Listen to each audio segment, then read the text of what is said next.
On nous demande ici d'étudier cette fonction grand F là et éventuellement d'en déterminer une expression sous la forme d'une fonction usuelle. Tout d'abord, classiquement, on introduit cette fonction petit f là. Étape 1. Commençons par montrer que grand F est défini sur R. Mais étant donné que l'on a cette propriété-là sur petit f, il suffit uniquement de montrer que grand F est défini sur 0 fermé plus infini. Et comme c'est clair pour x égale 0, on va maintenant fixer un réel x strictement positif et on va montrer qu'un réel x strictement positif étant fixé, cette intégrale-là converge. Tout d'abord, t donne arc tangente xt sur t 1 plus t carré et continue sur 0 ouvert plus infini. De plus, en 0, on a cet équivalent-là qui montre que t donne arc tangente xt sur t 1 plus t carré et prolongea par continuité en 0. Et en plus infini, on a cet équivalent-là, bien noté ici, que l'on a apprécié d'avoir fixé un réel x strictement positif. Par conséquent, grand F est défini en chaque réel x strictement positif, grand F est trivialement défini en x égale 0, et vu cette relation-là, on en déduit finalement que grand F est défini sur R. Validons maintenant les hypothèses pour justifier grand F continue sur R. Hypothèse 1. Pour chaque réel t strictement positif, x donne f de xt et continue sur R.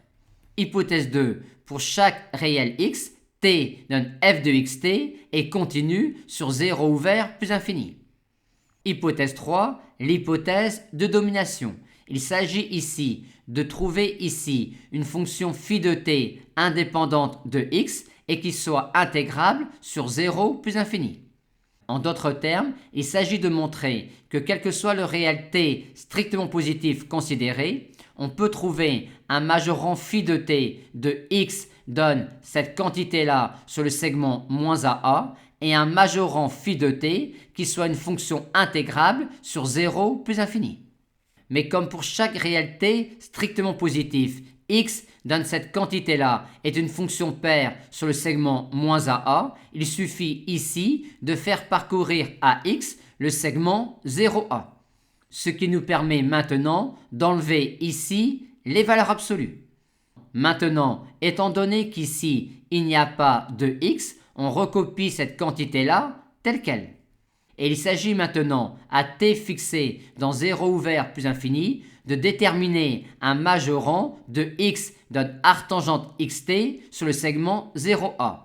Argument 1. À t fixé strictement positif, x donne arc tangente xt est une fonction croissante sur le segment 0a. On a par conséquent cette inégalité-là et on a alors ici une fonction phi de t indépendante des réels x et qui est intégrable sur 0 plus infini, comme on l'a montré précédemment. Argument 2. On pouvait aussi utiliser que quel que soit u appartenant à R, la valeur absolue de arc tangente u est inférieure ou égale à la valeur absolue de u, ce qui nous permettait ici d'écrire cette inégalité-là, et finalement, c'est là. Et on a alors encore ici une fonction phi de t indépendante de x, et qui est intégrable sur 0 plus infini.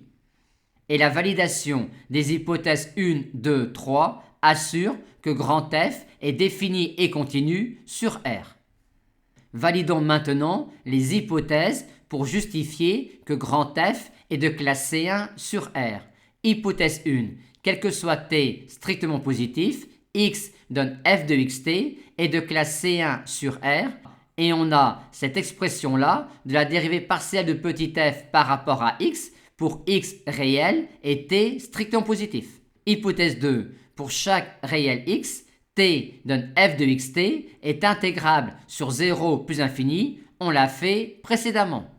Hypothèse 3. Pour chaque réel x, t donne cette quantité-là et continue sur 0 ouvert plus infini. Et on arrive maintenant à l'hypothèse de domination que l'on met en place sans aucun problème. On aurait même pu ici faire varier x dans R.